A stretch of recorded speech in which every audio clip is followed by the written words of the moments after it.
Good morning, students. I Payal Parikh am back with another concept of Let's Make Commerce Easy. Today we are doing is factors influencing motivation. Let's understand what factors influence motivation. We have two categories in this.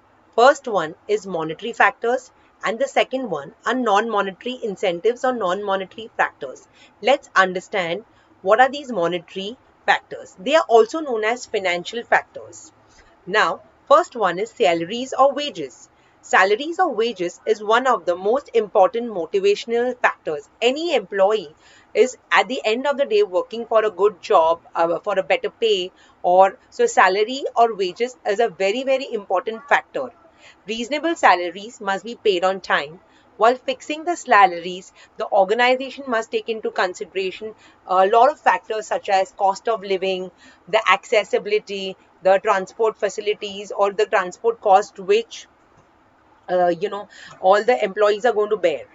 The second monetary factor we have is bonus. It refers to the extra payment over and above salary given to an employee as an incentive. So the employees must be given an adequate rate of bonus over a period of time. For example, how people say they, bonus are paid once in a year for Diwali, along with their monthly, not every month. Bonus does motivate the employee to a certain extent to perform better. The third monetary factor we have is incentives. The organization may also provide additional incentives such as medical allowance, leave traveling allowance, house rent allowance, educational allowance, recreational allowance, and so on and so forth, which are like extra perks given by the factory heads or the factory owners to the employees to have better achievement of their goals. The fourth one and the last kind of monetary factors we have is special incentives or special individual incentives.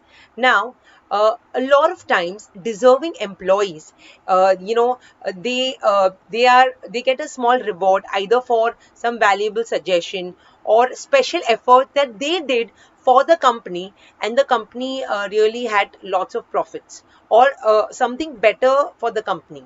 So all of this would come under special individual incentives. Friends and students, the source for the same has been taken by me from Manan Prakashan. Now, we are in factors influencing motivation. We are doing non-monetary incentives. The fifth one that I have is status or job title. Now, what do I mean by status or job title? So by providing a higher status or designation, the employee can be motivated. For example, if I say the designation as service mechanic, or if I say as service engineer, so engineer is a little better word. So it is like status or job title.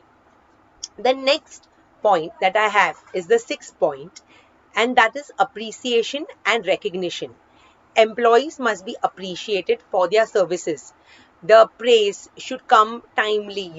They feel that they are not immediate superior, but also from higher authorities, especially in the case of special achievements. The seventh point I have is delegation of authority. Delegation of authority is when a superior delegates works to the subordinates and he expects that the subordinate is going to do it with dedication and commitment. When authority is delegated, the subordinate knows that his superior has placed faith and trust in him, and as such, they are going to do that work with utmost dedication. The next point I have is the eighth point, and that is about working conditions.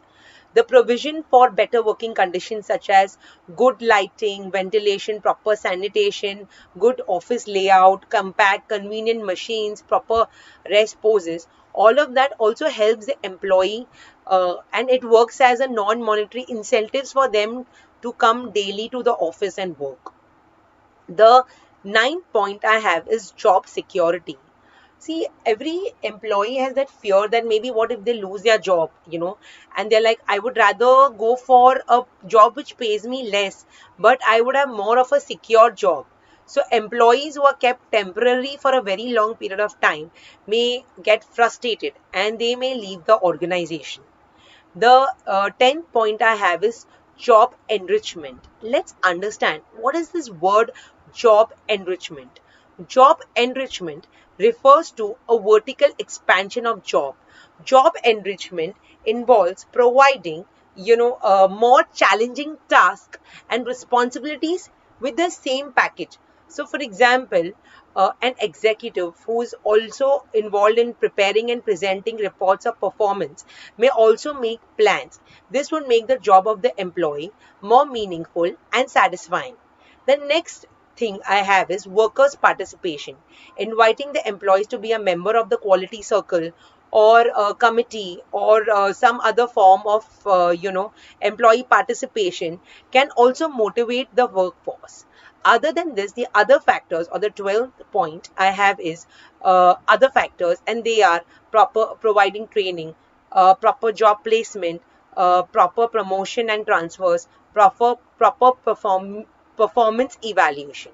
Thank you, friends. I hope the whole entire concept of motivation along with the factors have been clearly understood. Thank you, friends. Good morning, students. Today we are doing another topic, that is communication. There are two forms of communication. One is verbal communication and the other one is non-verbal communication. Let me first explain you the entire concept of verbal verbal communication. Verbal communication means any form of oral or written communication such as discussion, phone conversations, presentations, instructions, etc. Let's understand the importance of oral communication. The first importance, or the first importance we have, is instant feedback. In a face-to-face situation, the speaker can immediately give the feedback to the listener. The speaker can give the instant response whether he has understood the message, or what the person who requires a feedback, what he requires, immediately it will be done. So it is something on the face that one can see. The second form of verbal, or the second importance of verbal communication, is it is persuasive in nature. Oral communication can be persuasive in nature. The speaker can judge the reactions, or he can know that what are the ways in which things can be done. Like for example, in a verbal communication, he can shift his arguments or may provide clarifications, and so as to persuade and induce the recipient of the message to accept the message and to act accordingly. So that is why I can convince you that this cream is so good, and it is going to like really help you to get that that kind of skin or that kind of thing, because I am in front of you, so you can ask me 100 of questions, and that is why I can convince you, and that is why it is persuasive in nature. The third point I have is confidential information. Now see, uh, the speaker, whoever the person is, he can communicate confidential and secret information to the listener on one-on-one basis. So whom to get in touch with or what it is there. Written communication can come to know all the secret or the confidential part. So it is very, very effective in terms of giving the confidential information. The fourth importance of verbal communication, in that the oral communication I have, is saves time. See, compared to the other communication, oral communication saves time. In the number of cases where quick action is required, oral communication is advisable. In 1 minute, a person can speak about 150 words, but he can only write about 20 to 25 words, or maximum 30 or 40 words per minute. So words can be easily understood as they are spoken, like the way I'm talking right now. You can easily understand. So definitely oral communication saves a lot of time. The fifth point I have, it is less expensive. Oral communication is less expensive as compared to written communication. Oral communication does not involve expenditure on stationery or other equipments, computers, printers, and it saves a lot of money. And as a result, oral communication is less expensive. The second kind of verbal communication that we are doing is written communication. Let's understand the importance of written communication. The first point we have is legal evidence. In the court of law, if you have to prove anything, it is only with documents. When the written communication bears the signature of the sender or a writer, then it is used as a legal evidence. The second point we have is permanent record. Written communication can be preserved as a permanent record of the organization. If need be, it can be referred in future for decision making. So that is why it is known as permanent record. Accurate and precise. Written communication is accurate and precise because it is there. Oh, on this date, so and so thing had come. Oh, on this day, the workers had gone on a strike and they deliberately went on a strike. So written things have very, very accurate and precise. Also, the writer or the sender can provide clear and specific information. And as a result, written communication is always good. The next point I have is wide circulation. So it can be widely circulated throughout the organization or in all the branches or divisions of the organizations. Means because it's written, suppose the company has 10 branches, that one message can be sent everywhere. The fifth point I have is fixing of responsibility. It is possible to fix responsibility in the case of written communication. Written communication in the form of written record along with the sender, along with the writer, can be held responsible for the content of the written communication. So that is why you are fixing it as a responsibility. With this, I finish the importance of oral communication and importance of written communication. Now we move over to importance of non-verbal communication, which is the third subpart of the entire communication importance. Now, what is non-verbal communication? Like non-verbal communication takes place through signs, pictures, visuals, body language, charts, graphs. So the importance of non-verbal communication I have is attracts attention. That means the color combination, the visuals, the in case of any signals, audio, visuals, it is very, very, it's going to stay in your mind for a little longer time and you will be attracted, even if it is as simple as a sound of a bell or a siren. Whatever work you are doing, your first thing will go over that. So it is attracting attention. The second point I have is better recall.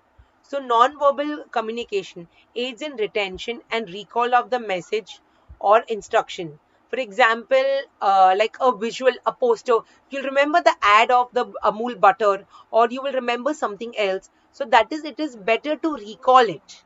The third point I have is creates impact. So for example, my body language or the speaker or my gesture or my facial expression will definitely impact the students. If I do like this, hello students, how did you like the class? You will be like, oh, she herself is so dull. How else is she going to impact us?